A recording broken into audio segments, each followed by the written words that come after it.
नमस्कार, मी दीपाली. लोकमत फिल्मीमध्ये तुम्हा सगळ्यांचं मनापासून स्वागत आहे. खरं तर आपल्या समाजात अशा बऱ्याच रूढी, परंपरा, प्रथा आहेत. पण अशा काही कुप्रथा देखील आहेत ज्या अजूनही स्त्रियांना स्वतःला सिद्ध करण्यासाठी कराव्या लागतात आणि ह्यावरच आधारित सोंग्या हा सिनेमा तुमच्या भेटीला येतोय. माझ्यासोबत या सिनेमाची सगळी स्टारकास्ट, डिरेक्टर, प्रोड्युसर आणि ऋतुजा आहे आपल्यासोबत. तुम्हा सगळ्यांचं स्वागत आहे लोकमत फिल्मीमध्ये सगळ्यात आधी. आणि खरं तर मी म्हटलं तसं की म्हणजे मी जेवढं वाचलं, जेवढं पाहिलं आहे ते कुप्रथा हे जास्त हायलाईट आहे. सगळ्यात आधी मी मिलिंद सर तुम्हाला विचारेन, कारण डिरेक्टर म्हणून एखादा असा विषय घ्यायचा सिनेमासाठी ज्याच्यावर आपल्याला असंही वाटू शकतं की लोक ॲक्सेप्ट करतील का, लोकांना हे माहिती असेल का, पण तुम्हाला हा विषय कसा सुचला आहे आणि कुठून वाटलं की नाही ह्या प्रथेवर जास्त भर द्यायला? खरं तर जेव्हा हे कळलं, कथा मी शोधत होतो आणि जेव्हा हे कळलं की अशी प्रथा, कुप्रथा काही समाजामध्ये अजूनही आहे, तेव्हा खरं तर मला खूप वाईट वाटलं. मग त्या मुलींचा विचार आला की कशा त्या फेस करत असतील या सगळ्या गोष्टींना आणि काय ट्रॉमामधनं जात असतील त्या, काय त्यांची अवस्था होत असेल. आणि मग मला ती कथा दिसायला लागली की आपण एका अशा मुलीची कथा मांडूया की जिने ह्याला विरोध केलेला आहे. मग तिचं पण काय होतं पुढे. आणि मग ते लिहिता लिहिता दीपक यादव खरं तर कथा लेखक आणि पटकथा त्यांची आहे. तर आम्ही एकत्र बसून विचार करून वेगवेगळे सीन्स लिहित गेलो. संवाद माझे आहेत त्याच्यात, पण भरपूर चेंजेस होत गेले त्याच्यात. आणि मग असं कळलं की हा एक इंटरेस्टिंग चित्रपट होऊ शकतो आहे. आणि आम्हाला जेव्हा निर्माते आणि आम्ही जेव्हा बोलायचो तेव्हा आमचं असंच होतं की पहिला चित्रपट जो आहे हा काहीतरी सांगू पाहणारा असावा. नुसताच टाईमपास केला असं नको व्हायला, निदान पहिल्या चित्रपटातनं. मग नंतर जर का गरज असेल तर तेही चांगलं काहीतरी करू. पण आत्ता पहिला चित्रपट करताना काहीतरी संदेश द्यावा. पण तोही आम्ही एक चांगलं पॅकेजच आहे केलेलं की त्यात एक लव्ह स्टोरी आहे, लव्ह सॉन्ग आहे, पार्टी सॉन्ग आहे आणि भारूड याचा वापर पूर्ण चित्रपटभर झालेला आहे डिव्हाइस म्हणून. तर ही कथा तसं सुचत गेलं तसं लिहित गेलो. जवळजवळ ही प्रक्रिया 1 वर्षाची होती. काही ठिकाणी जाऊनही आलो मी. काही माझे विद्यार्थी नशिबाने महाराष्ट्रभर आहेत, तर त्यांच्याशी बोलणं झालं. त्या समाजातले पण काही विद्यार्थी आहेत, तर त्यांनी हेल्प केली. परत काही असे त्या समाजातली मंडळी माझ्याबरोबर जोडली गेली. जसं लिहायला लागलो आणि शोधायला लागलो तसं काही मंडळी जोडली गेली आणि त्यांनी हे फेस केलेलं आहे. अशी मंडळी जोडली गेली, पती पत्नी. तर त्यांनी मला सगळ्या गोष्टी सांगितली, काय अन्याय आहे, काय अत्याचार आहे आणि काय शिक्षा आहेत त्याच्या. फार भयानक आहे हे सगळं.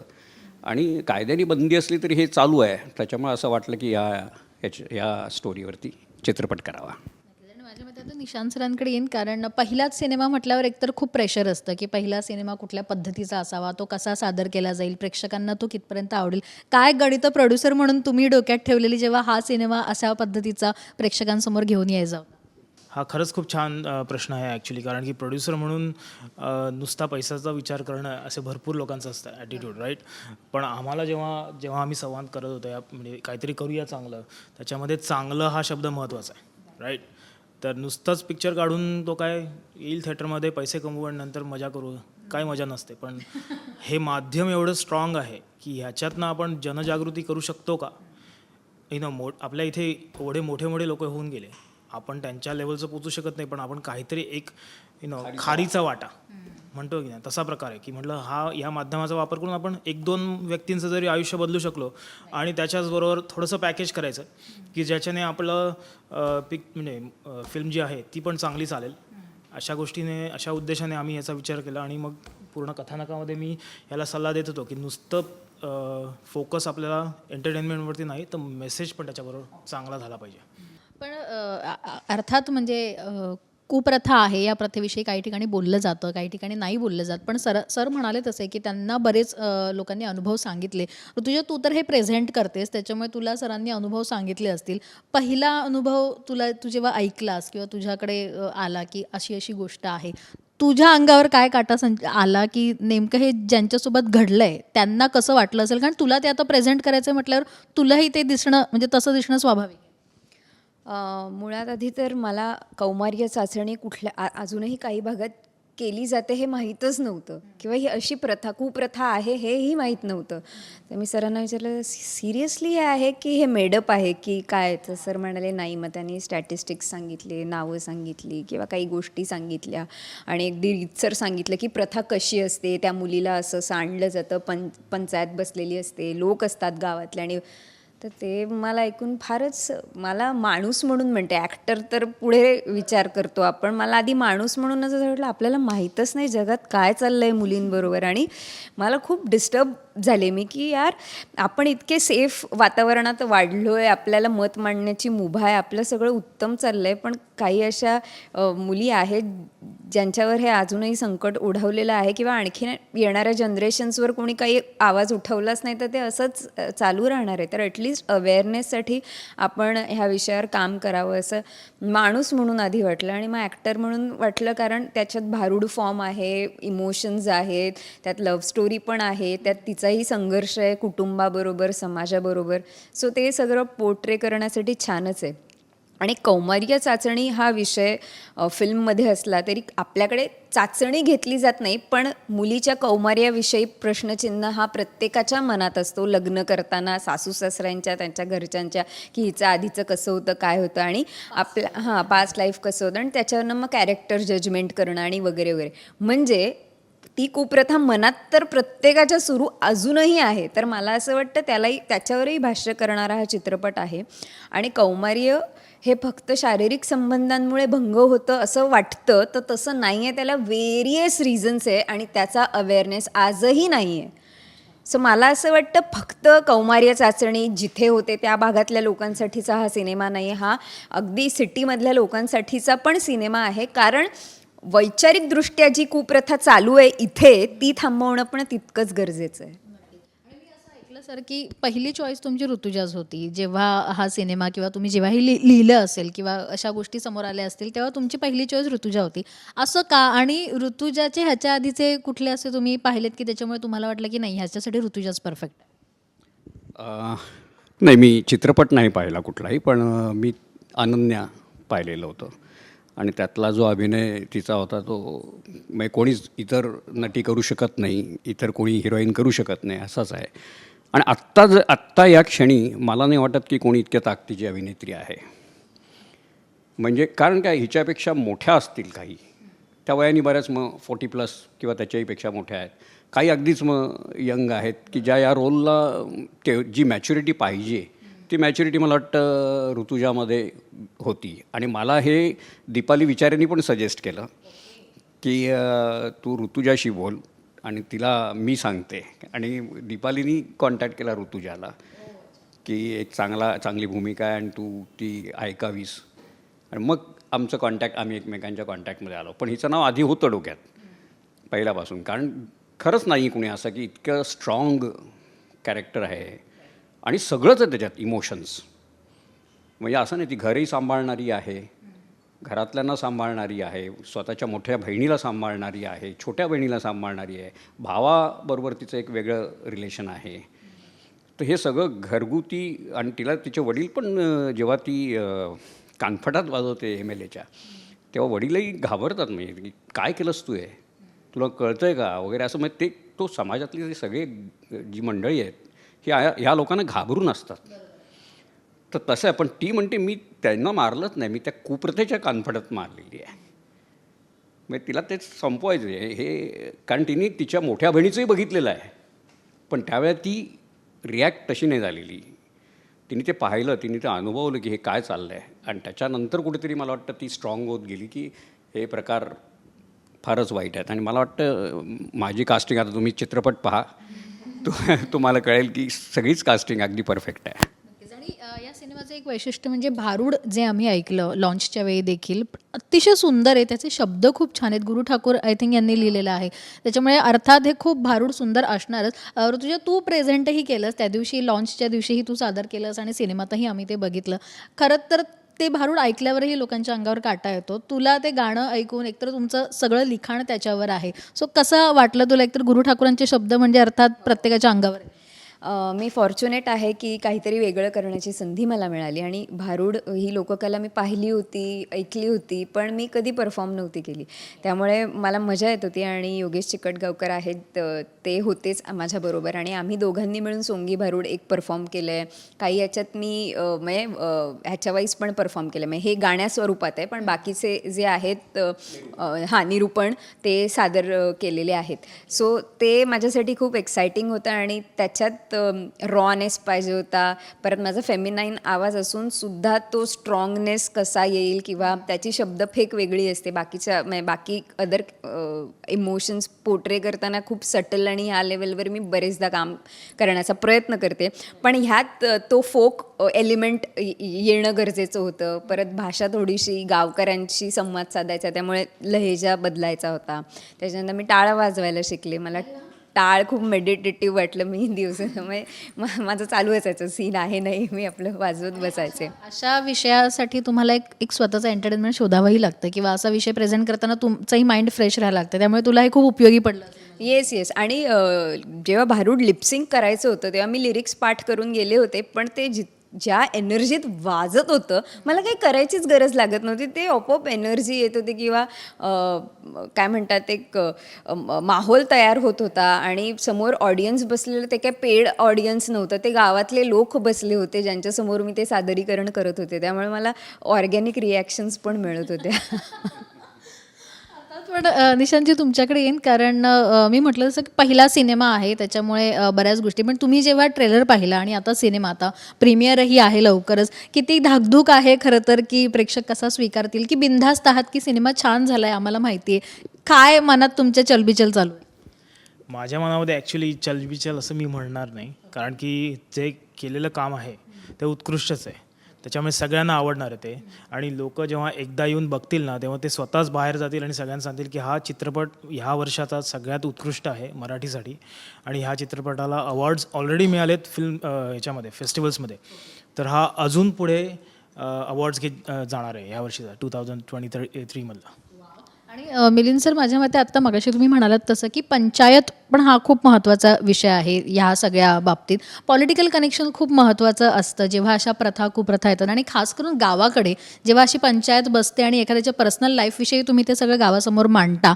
तुम्ही जेव्हा म्हणता की तुम्हाला जेव्हा एक्सपिरियन्स सांगितले तिकडच्या लोकांनी, त्यांचे एक्सपिरियन्स त्यांची मनस्थिती काय होती तेव्हा तुम्हाला सांगताना, किंवा ते म्हणतात ना की जाणून घेतोय आपण, पण तेव्हा त्यांची मनस्थिती वेगळी असते आणि त्यावेळेला कदाचित त्यांची मनस्थिती वेगळी असेल जेव्हा सगळं चव्हाट्यावर मांडलं गेलं असेल.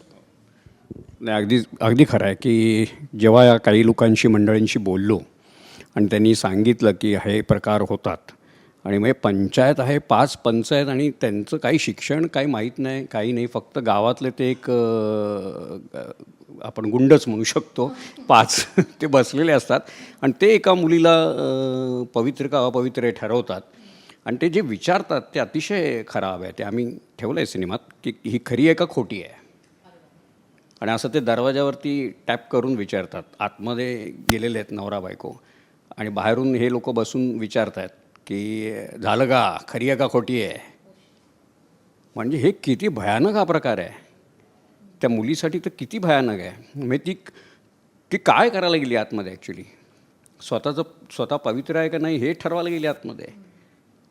तर हे त्यांनी जेव्हा सांगितलं की पंचमंडळ अशी 5 बसतात आणि मग दोन्ही घराकडचे मुलीकडचे मुलाकडचे समोरासमोर बसलेले असतात आणि हे सगळे प्रकार घडतात, तर किती टेन्शन आहे त्याच्यामध्ये. आणि मुलीच्या घरच्यांना किती टेन्शन. तो एकच आम्ही सीन हे केलेला आणि त्याच्यात आम्ही अजिबात आतमधलं काही शूट केलेलं नाही आहे. फक्त बाहेरचं प्रेशर, बाहेरचं टेन्शन ह्याच्यावरती तो सीन अंगावरती येतो. आणि मला खरं तर DOP माझा म्हटलं होतं आतलंही घेऊन ठेवायचा का, म्हटलं काही गरज नाही, मला तो सीन बाहेरचाच दिसतोय, मला आतलं काहीच नको आहे. कारण ते काहीच नाही आहे. ते जेव्हा तो बाहेर पांढरी चादर घेऊन येईल तेव्हा सगळं काही क्लिअर होईल. तर हे आणि मला खरोखर त्या समाजातल्या मंडळींना थँक्स म्हणावं लागेल की त्यांनी मला हे सगळं क्लिअर सांगितलं की हे असे प्रकार होतात, चालतात. आणि मग हे MLA किंवा आमदार वगैरे आहेत हे या समाजाला वापरून घेतात, त्यांचा वापर करतात स्वतःच्या फायद्यासाठी. आता भाऊसाहेबांचा एक संवादच आहे की 3दा निवडून आलेत, 15 वर्ष ते राज्य करत आहेत, ते फक्त समाजाच्या वोटिंगवर. त्यामध्ये पार्टी पण सोडायला तयार होतात एका क्षणी. की सोडून देतो मी पार्टी पाहिजे तर, मी निवडून येणार. मग समाज घाबरतो या लोकांना. आणि हे अजूनही मला वाटतं अनेक गावागावांमधनं, अनेक छोट्या छोट्या शहरांमधनं अजूनही आहे की या हे मंडळी राजा आहे राजचे असं मला वाटतं. पूर्वी राजे महाराजे होते, आता हे सगळे राजे झालेले आहेत आणि ह्यांच्या हातात पार आहे. आणि त्या पॉवरलाच सगळेजण घाबरून असतात, म्हणून आजही अशा प्रथा चालू आहेत. ऋतुजा, एकतर बरेच सीन असतील जे तुझ्या अंगावर काटा आणणारे असतील. तुला सगळ्यात कुठला सीन, कारण आम्ही तुझे वेगवेगळे व्हेरिएशन्स बघितले, तुझ्या लुकमध्येही असू दे, तुझे वेगवेगळे सीन असू देत, प्रत्येक सिच्युएशननुसार वेगवेगळा आहे. तुला कुठला सीन करताना खरं तर खूप जास्त मेहनत घ्यावी लागली, किंवा तुला मानसिक थकवणारा कुठला सीन होता? मेहनत तर सगळ्याच सीनसाठी घ्यावी लागते. अभ्यास करावा लागतो की काय प्रोसेस असणार आहे, कसं मेंटली असणार आहे. माणूस म्हणून एक वेगळा सीन आवडला आणि ॲक्टर म्हणून वेगळा आवडला. माणूस म्हणून आवडला असं म्हणण्यापेक्षा डिस्टर्ब केलं त्या सीनने. जो कौमार्य चाचणीचा सीन आहे, जो माझ्या मोठ्या बहिणीबरोबर घडतोय असा तो सीन होता. एकतर मला ऋतुजा बागवे म्हणून ते हेच होत नव्हतं, डायजेस्टच होत नव्हतं की असं कुठेतरी खरं घडतंय, आपण आत्ता रेप्लिकेट करतोय आणि ते इनॅक्ट करतोय.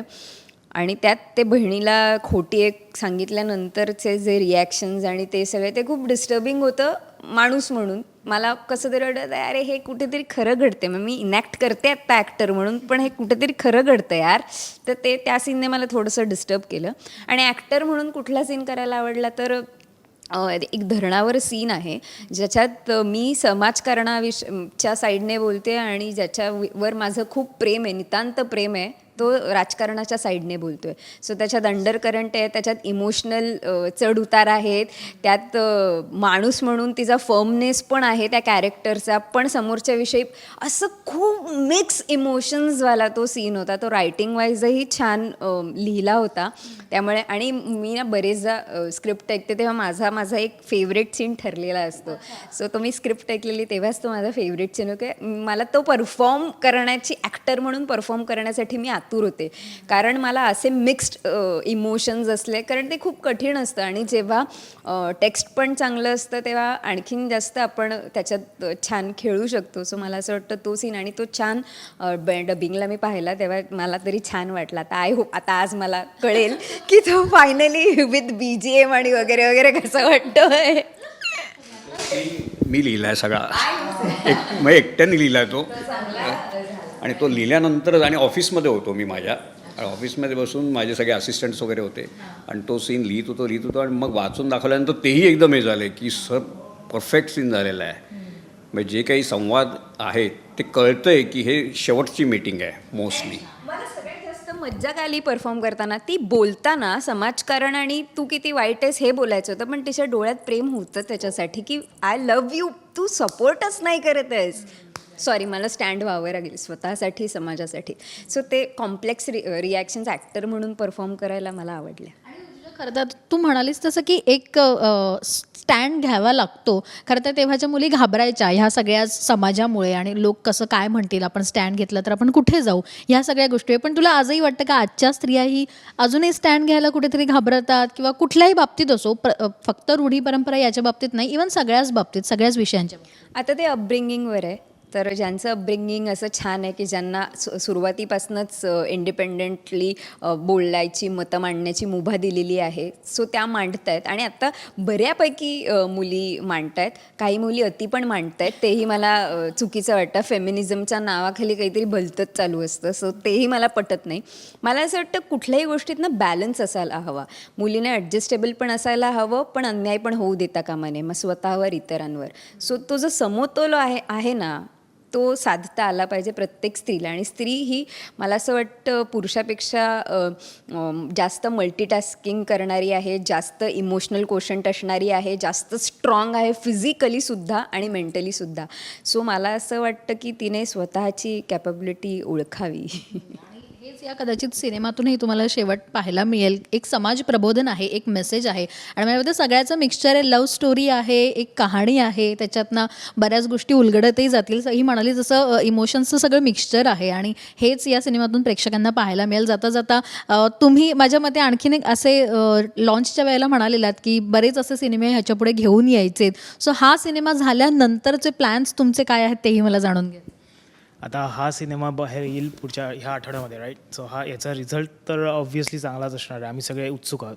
याच्यानंतर आम्ही ऑलरेडी 2-3 कथानकं आली आहेत आमच्यासमोर. ते आम्ही वाचतोय आणि त्याच्यावरती डिस्कशन चालू आहेत. पण ते तुम्हाला जेव्हा आम्ही घेऊन येऊ तेव्हाच तुम्ही बघा. पण आम्ही आणणार ते पुढच्या कथानकं अशीच असणार आहेत. मेसेज देणारी अशीच असणार. एक्झॅक्ट, हा तोच उद्देश आहे. बरं, तुम्हाला खूप खूप शुभेच्छा आहेत सगळ्यांना, कारण एखादा असा विषय घेऊन यायचा आणि तोही खूप टेन्शन असताना लोक स्वीकारतील की नाही, अजून काहीकडे असं चालू असेल की नाही. पण माझ्या मते या सिनेमातनं बऱ्याच गोष्टी प्रेक्षकांना उलगडतील, काही गोष्टींचे खुलासे होतील आणि त्याच्यातनं एक मेसेज कोणाची जरी जीवन बदललं तरी माझ्या मते ते तुम्हा सगळ्यांसाठी खूप एक वेलबिंग असेल, खूप चांगली गोष्ट असेल. सो थँक्यू सो मच आणि तुम्हाला सगळ्यांना खूप खूप शुभेच्छा. थँक्यू.